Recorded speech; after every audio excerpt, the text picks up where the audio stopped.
On December 9, 2004, a group of 9 divers went on an adventure in Mexico.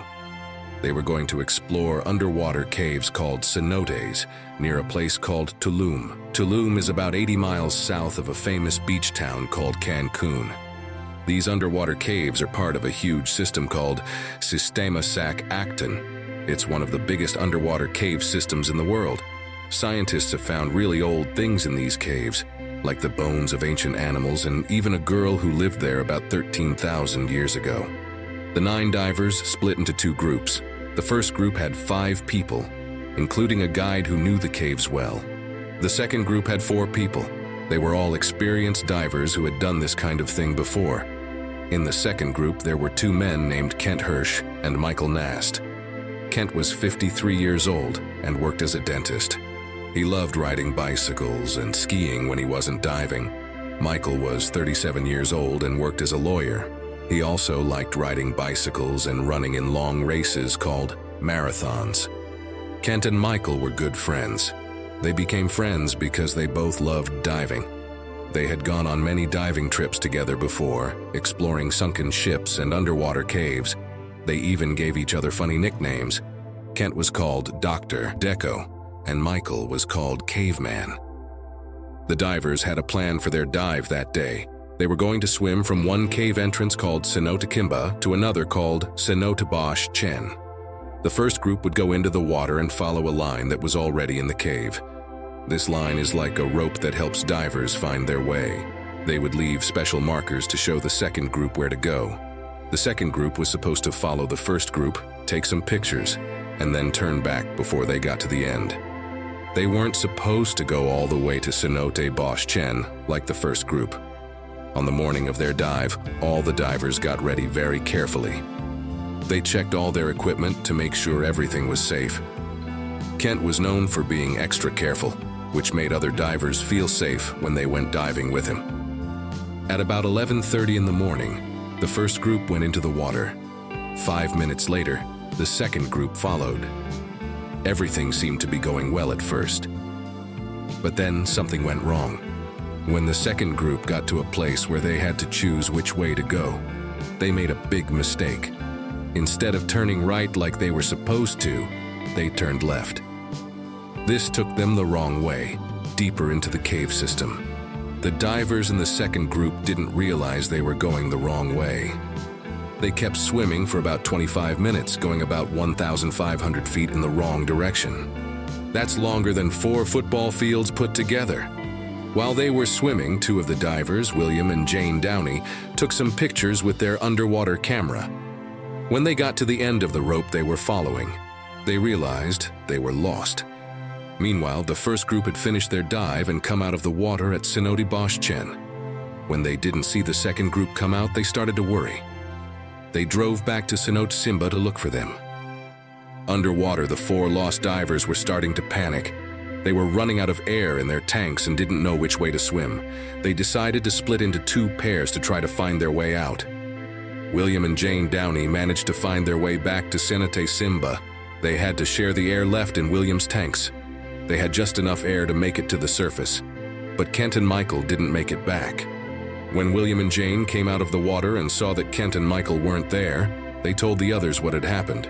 The guide and 2 other divers quickly put on new air tanks and went back underwater to look for Kent and Michael. They searched the cave, following the rope that was supposed to guide divers. Sadly, they found Kent and Michael about 250 feet away from the entrance to Cenote Simba. Both men had run out of air and drowned. They were very close to the main rope that could have led them to safety, but they didn't find it in time. The divers who found Kent and Michael were very upset. They had to bring their friends' bodies back to the surface. This was very hard to do because the cave passages were narrow in some places. After the bodies were brought to the surface, the local police came. They took Kent and Michael's bodies and all their diving equipment. They wanted to understand what had happened. The police talked to everyone in the diving group to learn more about the accident. They asked questions about what the divers had planned to do, what went wrong, and how Kent and Michael got separated from the others. People who study diving accidents say that the most common reason divers die in these Mexican caves is because they get confused and lost. The caves can be like a big underwater maze, and it's easy to lose your way if you're not really careful.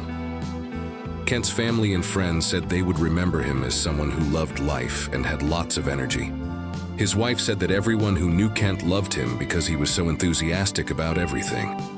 Michael's family and friends said they would remember him for his friendly personality and how much he cared about others.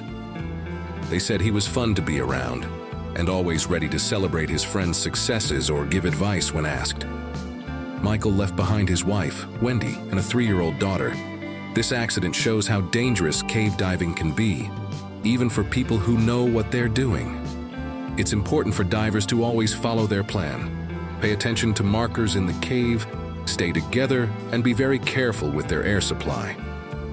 After the accident, people who organize cave diving trips in Mexico looked at ways to make diving safer. They wanted to make sure that something like this wouldn't happen again. One thing they did was to put more markers in the caves. These markers help divers know which way to go and how far they are from the entrance. They also made sure that the ropes guiding divers through the caves were in good condition and easy to follow. Another thing they did was to remind all divers about the importance of following their dive plan. When divers make a plan before they go into the water, they need to stick to it. If they change the plan while they're underwater, they can get into trouble. They also talked about the importance of having enough air. Divers need to check their air often and turn back before their tanks get too low. It's always better to end a dive early than to run out of air far from the exit. The accident also reminded everyone how important it is to have the right training for cave diving. It's not like diving in the open ocean. Cave diving requires special skills and knowledge. Even though this story is very sad, it helps other divers learn to be safer. By understanding what went wrong, people can avoid making the same mistakes in the future. Exploring underwater caves can be very exciting. The caves are beautiful, with amazing rock formations and clear water.